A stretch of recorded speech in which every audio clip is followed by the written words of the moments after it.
ಆತ್ಮೀಯ ವೀಕ್ಷಕರೇ, ತಮ್ಮೆಲ್ಲರಿಗೂ ಸ್ವಾಗತ. ನಮ್ಮ ಯೂಟ್ಯೂಬ್ ವಾಹಿನಿಯಲ್ಲಿ ರಾಜ್ಯದ ಸರ್ಕಾರಿ ಪ್ರಾಥಮಿಕ ಪ್ರೌಢಶಾಲೆಗಳಲ್ಲಿ ಹುದ್ದೆಗಳ ಭರ್ತಿ ಮಾಡಿಕೊಳ್ಳುವ ಸರ್ಕಾರದ ಒಂದು ಮಹತ್ವದ ಆದೇಶವನ್ನು ಹೊರಡಿಸಿದೆ.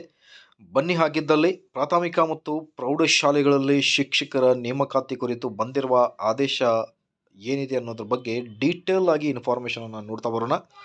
ವೀಕ್ಷಕರೇ, ವಿಡಿಯೋನ ಸ್ಟಾರ್ಟ್ ಮಾಡೋಣ. ಅದಕ್ಕಿಂತ ಮುಂಚೆ ನೀವು ಕೊಡುವ ಒಂದೇ ಒಂದು ಲೈಕ್ ನಮಗೆ ಸಪೋರ್ಟ್ ಆಗಿರುತ್ತೆ. ದಯಮಾಡಿ ವಿಡಿಯೋನ ಲೈಕ್ ಮಾಡಿ, ಅದರ ಜೊತೆಗೆ ನಮ್ಮ ಯೂಟ್ಯೂಬ್ ವಾಹಿನಿಯನ್ನು ಕೂಡ ಸಬ್ಸ್ಕ್ರೈಬ್ ಮಾಡಿಕೊಳ್ಳಿ. ವೀಕ್ಷಕರೇ, ಸ್ಕ್ರೀನ್ ಮೇಲೆ ಗಮನಿಸ್ತಿರ್ಬೋದು ವೀಕ್ಷಕರೇ, ದಿನಾಂಕ 5/8/2025. ವೀಕ್ಷಕರೇ, ಶಾಲಾ ಶಿಕ್ಷಣ ಇಲಾಖೆಯ ಸರ್ಕಾರಿ ಪ್ರೌಢಶಾಲೆ ಮತ್ತು ಪ್ರಾಥಮಿಕ ಶಾಲೆಗಳಲ್ಲಿ ನೇರ ನೇಮಕಾತಿ ಮತ್ತು ಮುಂಬಡ್ತಿ ಹುದ್ದೆಗಳನ್ನು ಗುರುತಿಸಿ ಭರ್ತಿ ಮಾಡುವ ಬಗ್ಗೆ ಅನ್ನೋದ್ರ ಬಗ್ಗೆ ಒಂದು ಲೇಟೆಸ್ಟ್ ಇನ್ಫಾರ್ಮೇಷನ್ ನೀವು ಗಮನಿಸ್ತಿರ್ಬೋದು. ಇದು ಬಂದ್ಬಿಟ್ಟು ಆಯುಕ್ತರು, ಶಾಲಾ ಶಿಕ್ಷಣ ಇಲಾಖೆ, ನೃಪತುಂಗ ರಸ್ತೆ, ಬೆಂಗಳೂರು.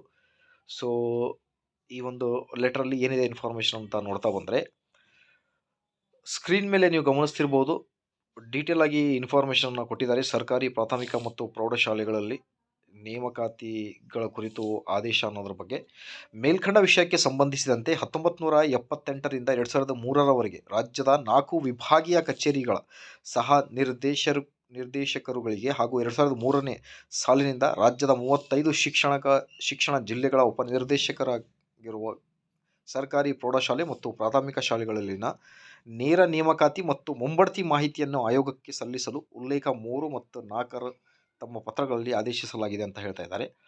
ಅದರಂತೆ ಶಿರ್ಸಿ, ರಾಮನಗರ ಶೈಕ್ಷಣಿಕ ಜಿಲ್ಲೆಗಳು ಮಾಹಿತಿ ಸಲ್ಲಿಸಿರುತ್ತಾರೆ.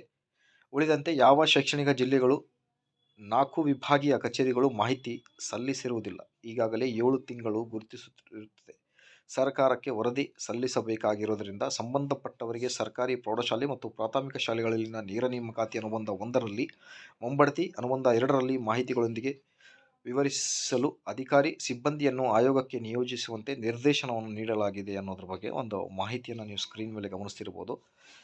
ಸೊ ಇದು ಬ್ಯಾಕ್ಲಾಗ್ ಹುದ್ದೆಗಳ ಕುರಿತು ಒಂದು ಲೇಟೆಸ್ಟ್ ಅಪ್ಡೇಟ್ ಆಗಿರುತ್ತೆ ನೋಡಿ, ನೇರ ನೇಮಕಾತಿ ಮತ್ತು ಮುಂಬಡ್ತಿ ಕುರಿತು.